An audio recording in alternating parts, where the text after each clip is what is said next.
Si j'ai pris cette liberté, c'est parce que j'avais le plus vif désir de connaître quelqu'un, il s'agit de vous, qui a émis sur moi, on me l'a rapporté, je ne vous connais pas encore assez pour qu'on me rapporte de vous autre chose que des propos qui me soient agréables et même délicieux à entendre, qui a émis sur moi, ou plus exactement sur mon livre, les jugements, je n'aurais pas l'audace de dire les plus pertinents, mais les plus délicats.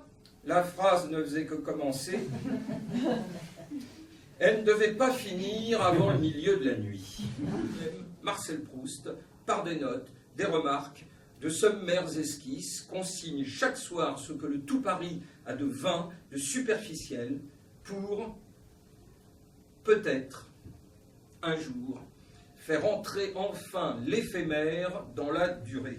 Longtemps, je me suis couché de bonne heure, parfois, à peine ma bougie éteinte, mes yeux se fermaient si vite que je n'avais pas le temps de me dire « je m'endors », et une demi-heure après, la pensée qu'il était temps de chercher le sommeil m'éveillait.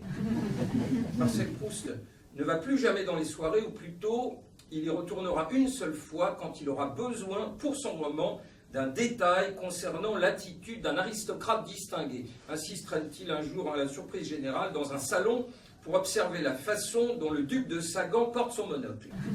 Et bientôt, machinalement, accablé par la morne journée et la perspective d'un triste lendemain, je portais à mes lèvres une cuillère du thé où j'avais laissé s'amollir un morceau de madeleine. Mais, à l'instant même où la gorgée mêlée des miettes du gâteau toucha mon palais, je tressaillis, attentif à ce qui se passait d'extraordinaire en moi. Son domestique l'emmitoufle, le met au lit, et là, sur un plateau posé à plat devant lui, il tisse la trame lâche de son roman à la recherche du temps perdu.